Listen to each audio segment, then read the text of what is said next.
Good morning, friends. How are you doing? I think I'm always going to have these little technical glitch things that happen, but this is what live broadcasting is all about. You get to see me, warts and all. Well, happy Wednesday, folks. How you doing? Good to see you here. It is Wednesday, January the 11th. We are almost halfway through the first month of the new year, isn't it? Do you still? How many of you still have Christmas up? I saw last night we were driving back from eating dinner, and we have some neighbors who have their full-on Christmas display still up: yard, house, lights, um, and that's okay, right? I love Christmas lights. I wish they could be up. I love when people put them up early in Thanksgiving. That way you can enjoy them for the whole month.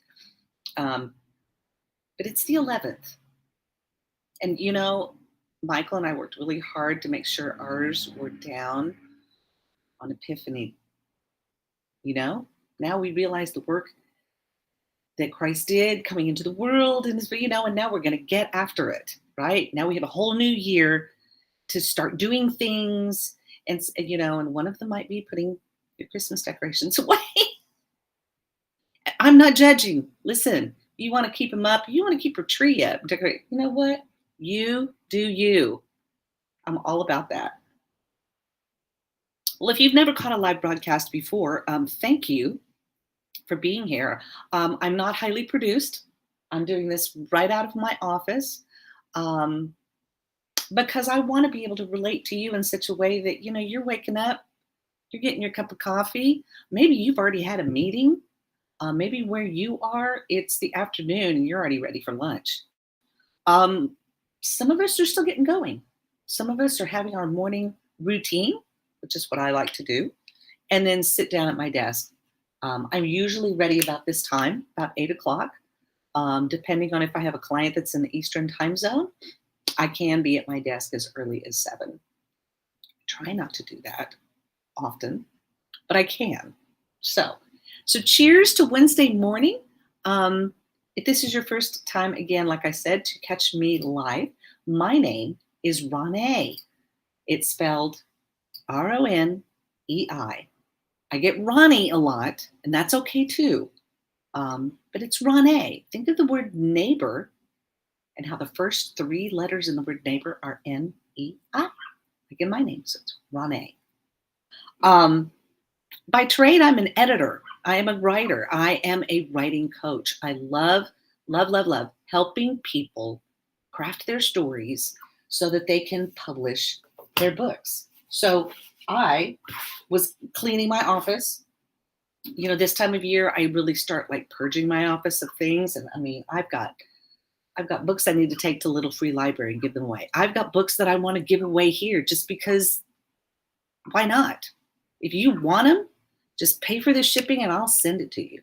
But I'm going to be purging my office of books and getting rid of things. And so I was gathering together just some of the books that I've worked on, the clients and people I've gotten to know, and watching their work come to life. Because, yesterday was Big Publishing Day.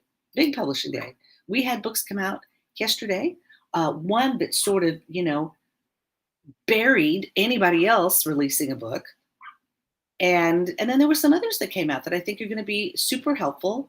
So I love having book recommendations, but I want to show you, these are some of the books that I've helped authors create.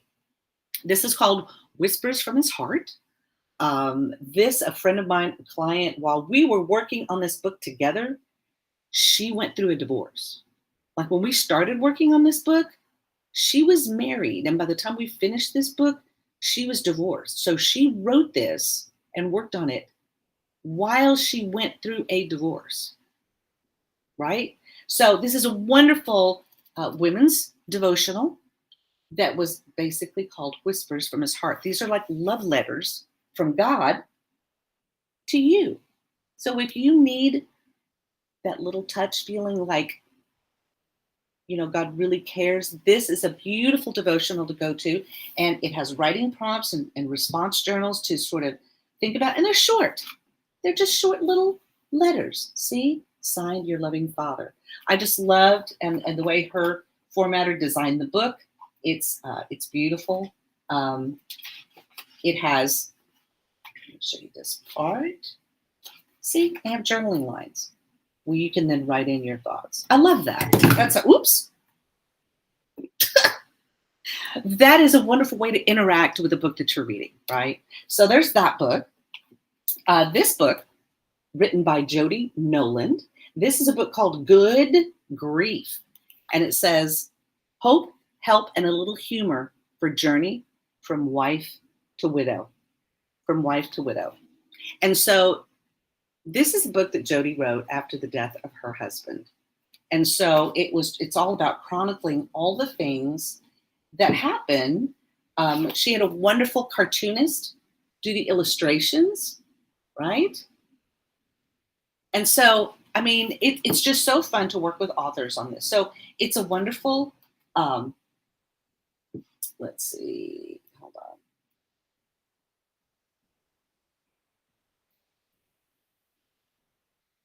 Where is it? Hold on, I'm trying to find it. Oh, here we go. Look at this cartoon. Look at that. You ever had several necklaces get tangled? I love that, right? And so she tackles the topic of losing your husband and walking through the grief that follows you after an event like that. And so Jody wrote this. She had a great illustrator, and it was a joy to work with her. This year, I had a couple of clients write their books. I've talked about these before. I cannot tell you. These girls right here. So Veronica Colon wrote a book called Half-Baked Love. This is her story of going through her divorce, finding out, I think it was 4 or 5 weeks before she was, 4 weeks before the birth of their daughter, she found out that her husband had been having an affair the whole time and they were just married a little over a year, right? So she talks about going through that and how she picked herself up out of that and rebuilt her life. And what I love in here is not once does she badmouth or bash her husband. She talks about him in terms that most women would talk about when you are divorcing someone. But I mean, we already know what happened. What can make it any worse? All the little sort of details? No. See, she didn't do that. And she wrote a great book about how to work through those things. And she just recently got engaged. Super happy for her. This book, such a fun thing to work on. Christmas romance story, Hallmark or Lifetime. Somebody, you can adapt to this series, I'm telling you. So Brigitte Carter is working on this. She wrote a story, Christmas at Cummings. It's a great little story. Louise Cummings is the manager of her father's estate, which is like a hotel, a big, not antique. What am I talking about? Historic hotel. Anyway, she is poised, smart, and has her life together. As the boss, she wants to make moves by expanding the estate. Before her family will approve of the plan, they hire an outside consultant company to review the business. The consultant, Carlos Hernandez, is attractive and charming, and Louise has spent years building the businesswoman that she has become. This is a great story. It is the first in a series. I'm so excited. I cannot wait to help her work on subsequent parts of this story. But Christmas at Cummings, right? She released this at Christmas. Guys, I'm telling you, you can write your story. Now, there were books that came out yesterday, like I said.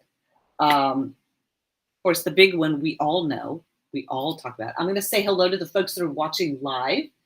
Good morning, Savannah. Hello, sweet wee. Love you. Good morning, Sherry. Good to see you. Hello, Mary. How you doing? Yet no yard, just an apartment. That's okay. That's all right. Good morning. Good morning, Miss Brigitte. Speaking of, Hello, my beautiful author. Love to see you. Good morning, Victoria. Good to see you too, my sweet. All people who have great stories. Good morning. You're watching with your budding author, Isaac. Isaac, dude, how are you? Good to see you. Well, guys, listen, it's so good to have you. And I'm going to be sharing about books and reasons why we write.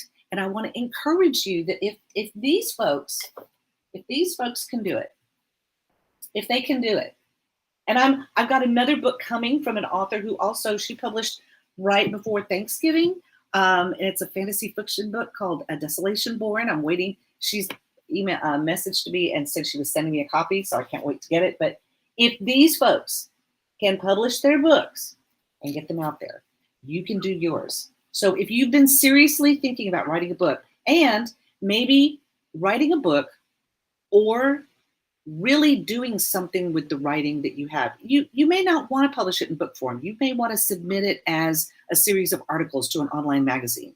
Maybe you're part of a forum. Maybe you want to get submitted, on Reddit. Can you hear the dogs next door, y'all? I'm sorry if you can hear them.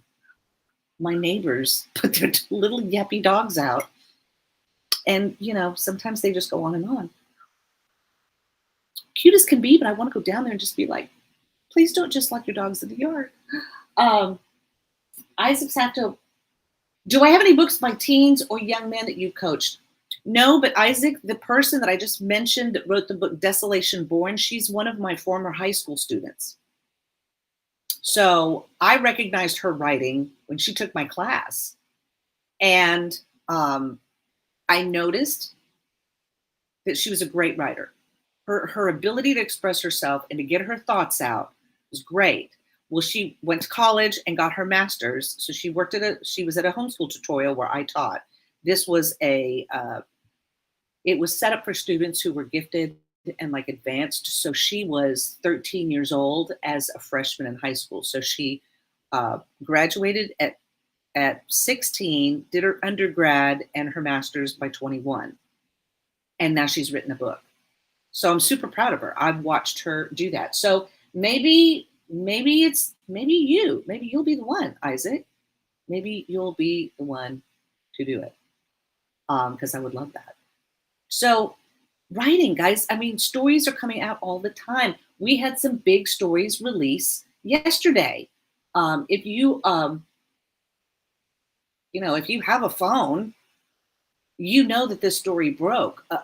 For you to not know about this book would really surprise me. So everybody was chiming in on the release of Harry's book yesterday. This has been anticipated for a long time.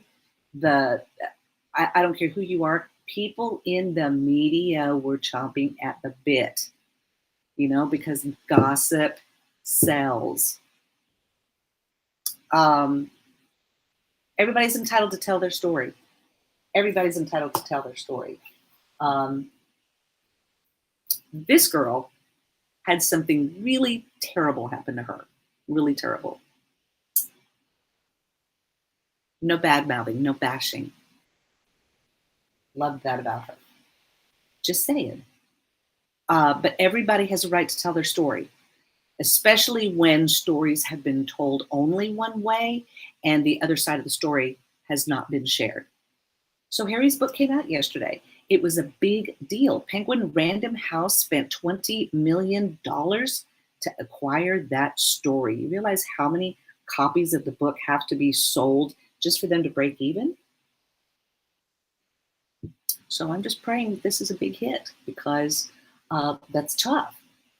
And there's a lot of conversation about how we feel about this book. I've had people message me, Renee, they know that I have followed the Queen pretty much most of my life. She was the Queen the entire time I was alive, 70 years. 70 years. And when you see headlines like this, okay, lifetime of duty and grace. I hope that when I leave this earth, that those words can be used to describe me. Um, we've all got stuff in our families.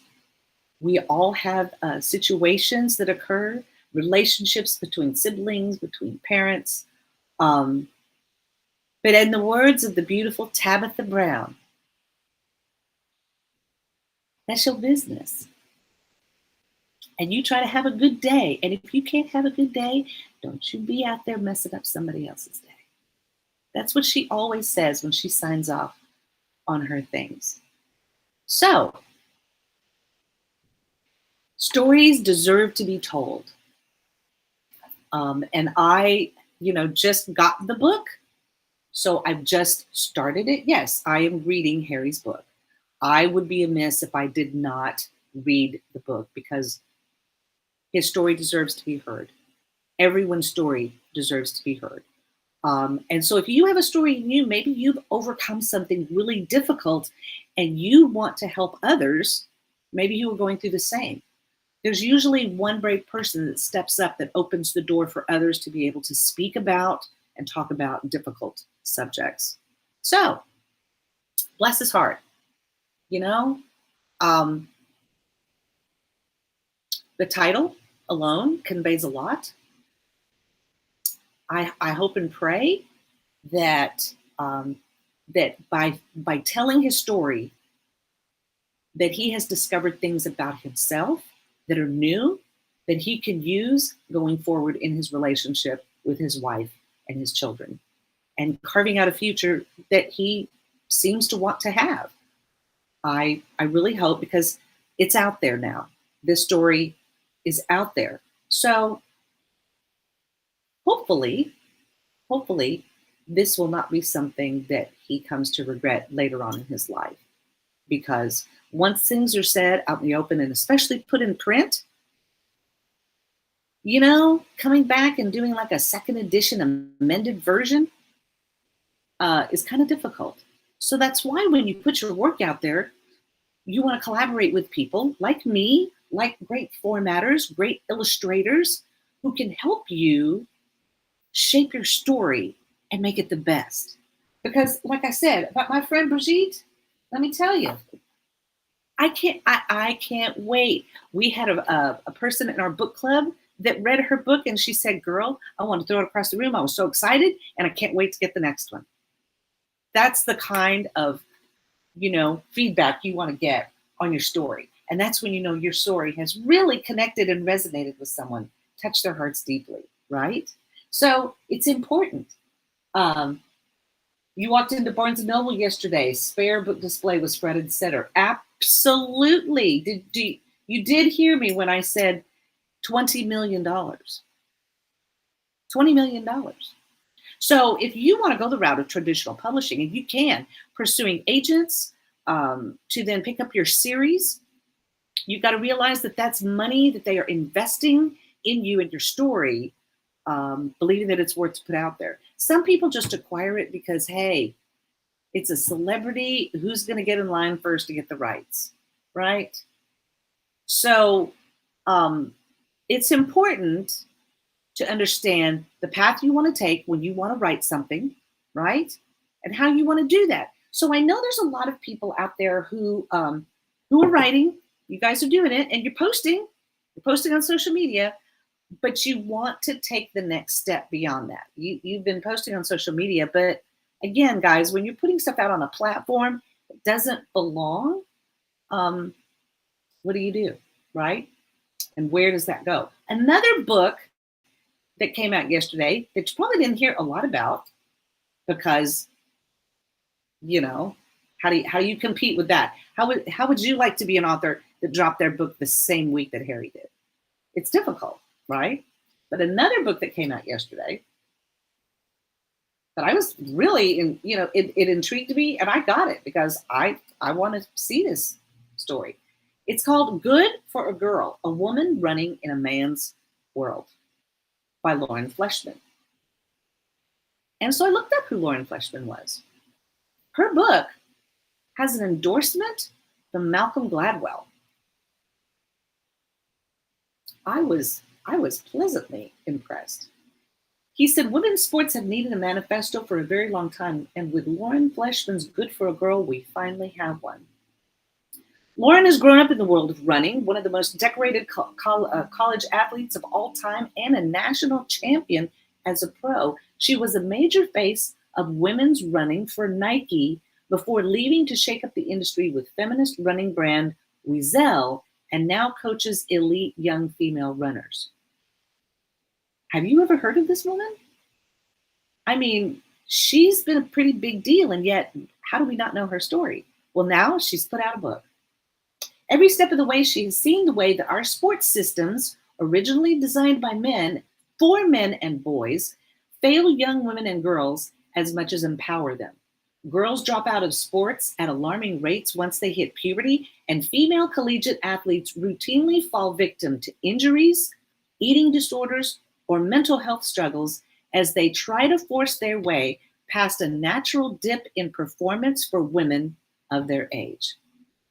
Part memoir, part manifesto, Good for a Girl is Fleshman's story of falling in love with running as a girl, being pushed to her limits and succumbing to devastating injuries, and daring to fight for a better way for female athletes. Long gone are the days when women and girls felt lucky just to participate. Fleshman and women everywhere are waking up to the reality that they're running, playing, and competing in a world that wasn't made for them. Drawing on not only her own story, excuse me, but also emerging research on the physiology and psychology of young athletes of any gender, Fleshman gives voice to the often silent experience of the female athlete and argues that the time has come to rebuild our systems of competitive sports with women at their center. How about that? When you read her bio, she was an NCAA champion from Stanford University. I asked my husband, did you know her? And he said, I think she graduated after me. But one of the most decorated collegiate athletes of all time. That's a pretty big undertaking. So Lauren Fleshman, if a story like that, if you have someone who's interested in sports, especially college sports, and especially women in sports, grab this book. I think they would like it. I grabbed a copy. I'm interested in reading it. Of course, I got to get through Harry's book first, and it's 400 and something pages. Well, guys, here's right, right. You would be mad, right, Stephanie, if your book had come out right that week. Ooh, talk about different marketing. Seriously though, right. So again, guys, I mean, a book that we didn't hear about, but I'm glad to share it here with you because I want to share with you some great books. And I even have one that I gave as a gift to my husband, and he is absolutely, I mean, I either hear him howling, laughing from downstairs, or he'll say, babe, come here, I got to read this to you. Babe, come here, I got to read this to you. And I know I've hit the jackpot when Michael has responded that strongly to a book. So there's another book that came out that I'm excited to get into because it's the very reason why I am going live this morning and for the next 6 weeks. If you have ever decided to write a book or you want to get writing and just take it to the next level, the next 6 weeks are for you. Now, I want you to grab a copy of this, okay? Get a copy. I'm going to show you mine here in a second. I'm going to put this up on the screen. There was another book that came out in the middle of all of this that I was the most excited about. It's called Right for Life. Ooh, guys, let me just tell you something, okay? We'll get back to these in a second. Oops, I hid the wrong one. Hold on. Again, technical difficulties. This one. This is the book that I was so excited about, you guys, okay? Because if you are not familiar with who Julia Cameron is, let me just introduce you to her. Julia Cameron used to be married to Martin Scorsese. So she has her range of influence, her sphere, if you will, of people that she's in contact with is incredible. So Julia Cameron, back in like, I think it was the late 80s, early 90s, wrote a book called The Artist's Way about tapping into the source of your creative talent and ways to unlock that and share it with the world.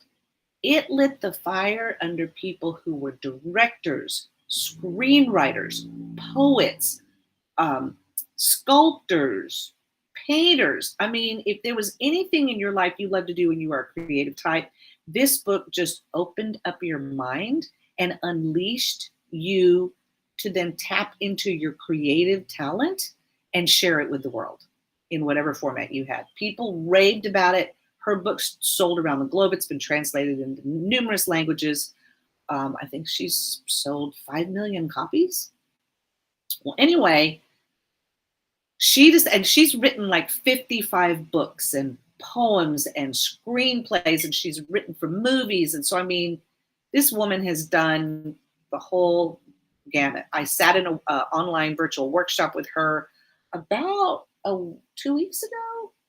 Yeah, 2 weeks ago. She is in her 70s, guys, and there we were. And we thought we were sitting in on just a virtual thing, and all of a sudden she said, all right, I want you to grab a piece of paper. And she said, not your screen. There's a reason why I want you to write it with your hand. And we had a on the spot writing prompt. Then she said, I want you to get in clusters of 3 and discuss it. We'll come back in a minute. And I mean, we were doing it right there with her on screen. And it was fantastic. Well, now she's written a book that is solely for writers. If 2023 is your year, guys, to really tap into your talent, you have a story somehow to tell. I know you do. There are so many of you that I know, you either are here on, what is the book that Michael is laughing as reading? Okay, I will share it with you. And then I'm going to get back into Julia's book. Okay, so hold on. Let me take this off the screen. So you got to be a fan of this person. Otherwise, this book is not for you, right? Know your audience. But I'm telling you, it's the book. Hold on, where did I put it? Oh, it's right here. I saw this in the bookstore. And I picked it up and read through a few pages and said, I got to get this for Michael. So my husband is a huge music guy. He's also a big movie guy. In fact, we're going to go see a movie this afternoon in the theater because he loves going to see movies on the big screen. There are certain movies, you just have to see on the big screen, right? Well, here's the book. So you got to be a fan of his work, okay? But it's here. I'm going to do it here. There we go. So it's Quentin Tarantino's book called Cinema Speculation. Okay. I'm not a fan of all his movies. I'm a fan of some of his movies. But I will tell you that I truly believe Quentin Tarantino is, part of our generation's geniuses who have really changed the landscape in storytelling in film. And so this book is written as if you've ever listened to a podcast with him or you've ever seen him interviewed, this book is written again. Truly, you see him and you hear him. Well, what he does is he goes back through and he breaks down all of the movies that he has seen and analyzes them and talks about them and talks about the influence. So, and what's really cool, Michael said, is the way his book is formatted is that at the end of every chapter, it fades to black and then goes to another movie that he talks about. See, so like this is the movie, The Outfit. And he goes back to movies from like the 60s, 50s and 60s, all into the 70s, all into the 80s. Hi, Milo. Milo decided to show up also. That's Milo's tail behind me, not mine. Milo, put your butt down. Put your butt down. And so he goes through these. In fact, and I thought this was funny because this is where Michael's bookmark is. This is how far he is. Cinema speculation. What if Brian De Palma directed Taxi Driver instead of Martin Scorsese? Funny that I would mention Martin Scorsese and Julia Cameron. Anyway, Michael is thoroughly enjoying this book. because he is a big movie buff. So if you have a person in your life that you know that is a big movie buff and likes Quentin Tarantino films, grab this book. It's going to be great. My husband will highly recommend this because it really gets into the mind of Quentin Tarantino, and you understand why he creates his films the way he does, why he speaks and writes the way he does, why his voice in the film world is so important. So yeah, so this is the book, and I'm talking laughing.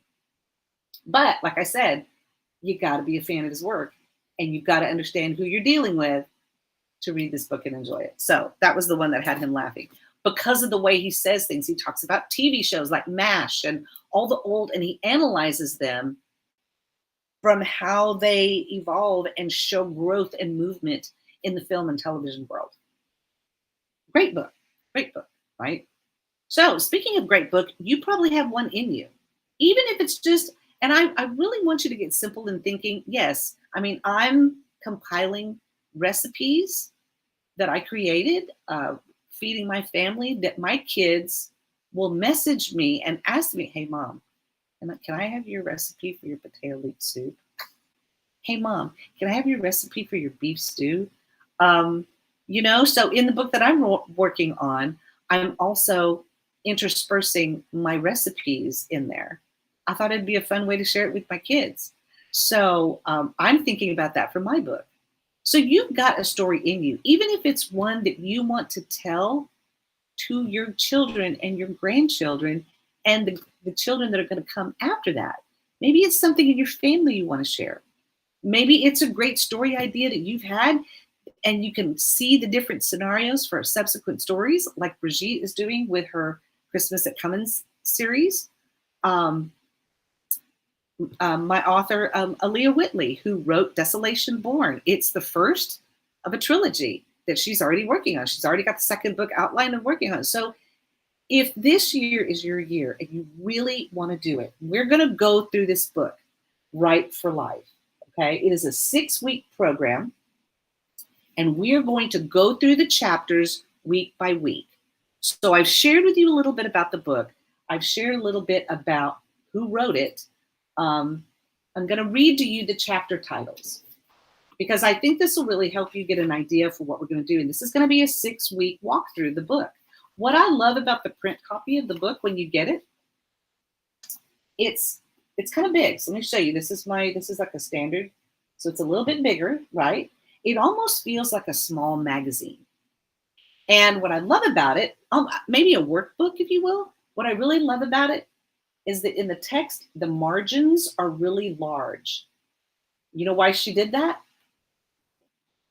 Because you're going to take notes in the margins, right? You're going to write things out right there. So the book was formatted with your margins in mind. There are tasks that she has and a check-in. So we're going to do these, right? We are going to do these. So what I want you to do, if you're really interested in following along with this and you want to join me for the next 6 weeks, because I'm going to be walking through this book and I'm doing it for me too. I want to go through this book and find out things that I can be doing to encourage myself while I'm writing and sharing my own story. I want to get my book published this year, guys. I'm being accountable with you. I'm working on it. I've still got a lot to write. I've got 185 coffee cups and I keep adding to them. So I keep having to write their stories as well. But okay, Milo, I really need you to get down. Standing here like doing biscuits in my lap while I'm trying to talk. I understand, but get out of my lap. I love you. I do. But for the next 6 weeks, guys, we are going to go through this book together. We are going to tap into these creative tools. And then there's homework in the chapters. There are tasks.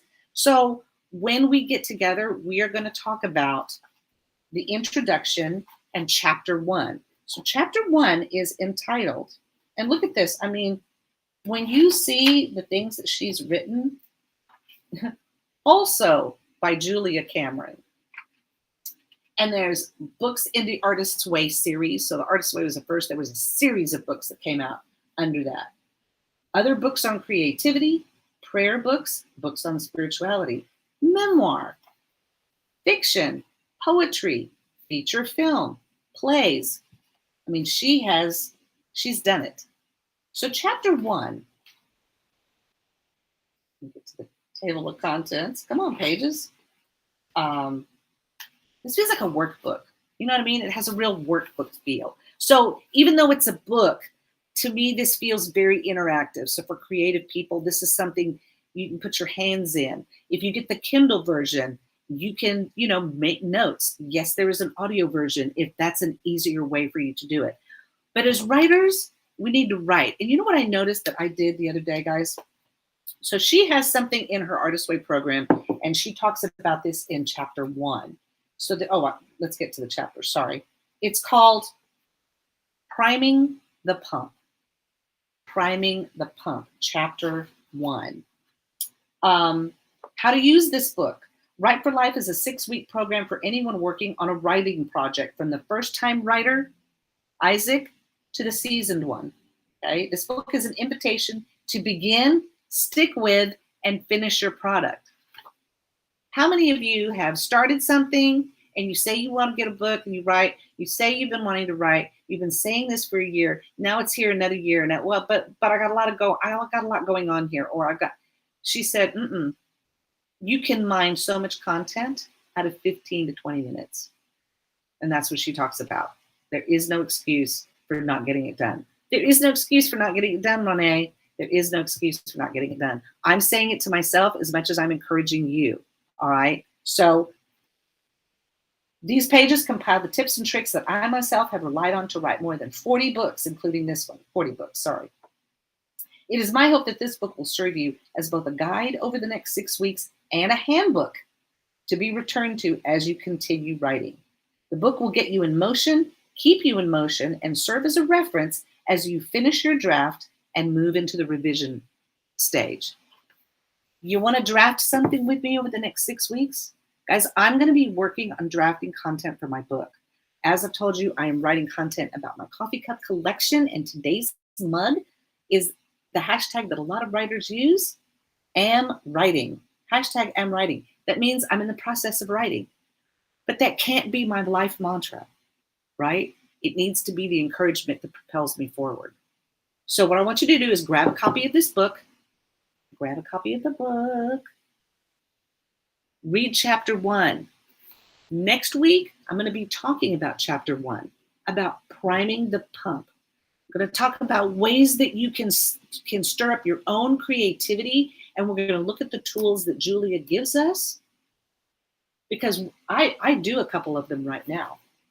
It's called morning pages. It's something that Julia says to do every day.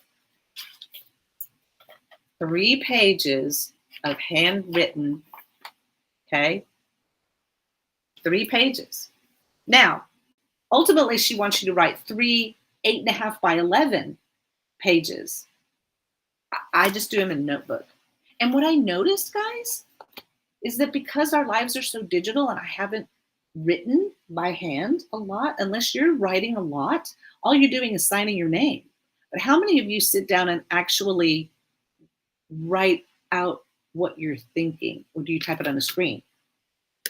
Or do you say it into your phone or type it on your phone? Handwritten notes.